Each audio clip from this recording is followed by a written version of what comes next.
Hi guys, so today I'm up with another video. So basically today we are going to learn about your coordination number, right?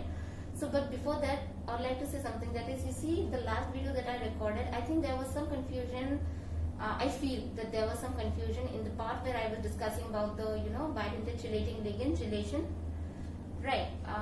So if there was some confusion, so you can just see the comment that I pinned. That was my I had pinned my comment there, so you can see and clear it out. But even though if still there are some doubts, you can just let me know, and I'll be filming a 2 to 3 minutes video regarding only that topic, and we'll discuss it again, right? So but for today we are going to take another topic, and that is your coordination number. So let's just look into what is your coordination number, right? So now you see what is a coordination number.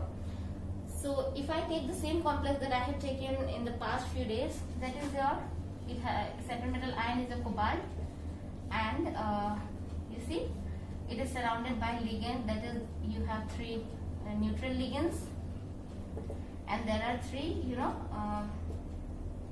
anionic ligands, right? So this is your basically a coordination compound. So coordination number is basically the number of donor atoms.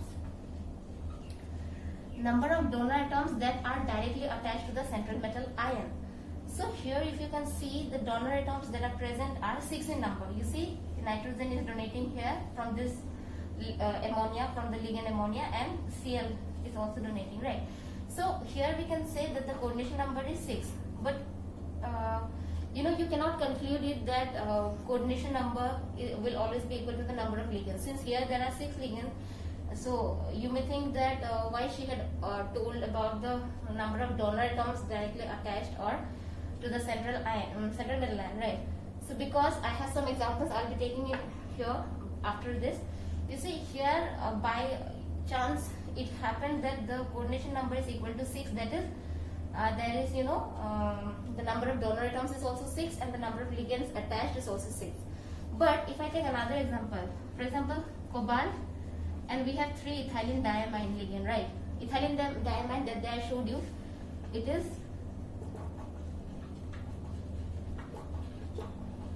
so this is your ethylene diamine, right?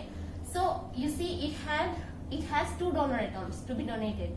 Okay, so if I take this complex, if I draw this complex, basically this is a cobalt, and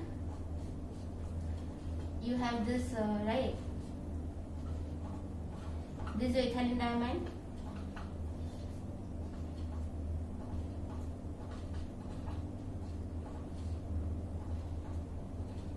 so basically this is your ethylene diamine, right? Now you see if we would have thought about that the number of ligands is equal to the coordination number, then we would have all marked it as coordination number to be 3. But you can clearly see that here the number of donor atoms attached is not 3 but then 6. One ligand is donating, it has 2 donor atoms, right? So therefore the coordination number here it is 6. So never confuse it with like coordination number is equal to the number of ligands. It will always be the number of donor atoms that are directly attached to the central metal ion, right? Ligands, there may be, I don't know, means the ligands it can be 2, 3, but we need to check the number of donor atoms that are actually attached to the central metal ion, right? So we'll see more examples when we discuss or we practice questions, but for now I think this much is okay. Now we'll move on to coordination sphere, right? What is the coordination sphere?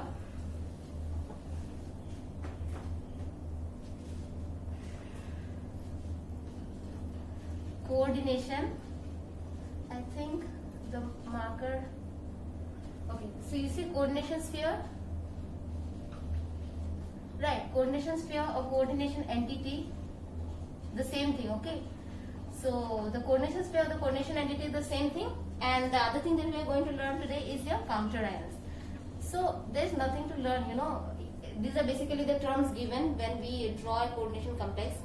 We should know what the terms, and we should know the whole complex, right? So if I take an example, you see if I take this example cobalt, and there are 6 ammonia ligands, and there is this. So you see the complex that is present inside this square bracket here if it is present inside, so this portion is called your coordination sphere or your coordination entity, right? Coordination sphere, coordination entity. And the portion that is present outside the coordination sphere is basically your counter ions. Clear? So you see, so now we know in a complex, in a whole coordination, when you are going to depict or draw the whole compound or the complex, you see the ones that are outside the square bracket will be your counter ions, and the ones present inside the bracket will be your termed as coordination sphere or coordination entity, right? Where cobalt will be your central metal ion, obviously we know that, and this is your ligands, okay, and this will be your coordination number. Alright, so I hope this much is clear. Let's move on to the third topic for today, that is your oxidation number, right? I'm sorry guys. So now we'll discuss about the oxidation number. So these are basically your very simple terms, but still we need to be clear. We need to be very clear about the terms that we are learning, right? So that there is no confusion ahead when we move on to the depth of coordination chemistry.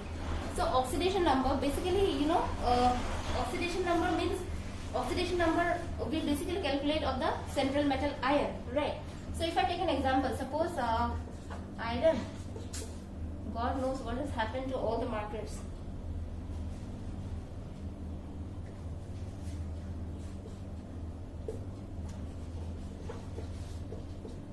So you see, suppose we have this coordination compound. So here, how can we calculate the oxidation number? While calculating the oxidation number, we should keep in mind that suppose we have to calculate the oxidation number in most of the case of the central metal ion, right? So we have to consider it as X, right? You can consider any alphabetic, alphabets, but still we consider it to be X because we don't know what the oxidation number is. And then we will add the ligands. How many ligands are present? That is 6. So 6, and we know 1 Cl will give your -1 charge, right? So it has -1 charge. So 6 into -1 charge. So this is done. Now equal to, you see, the one that is present outside the whole of complex, will write it on the right hand side. Basically here there is -4, so we are writing -4 here. So now if you calculate it, X -4, so that means X will be your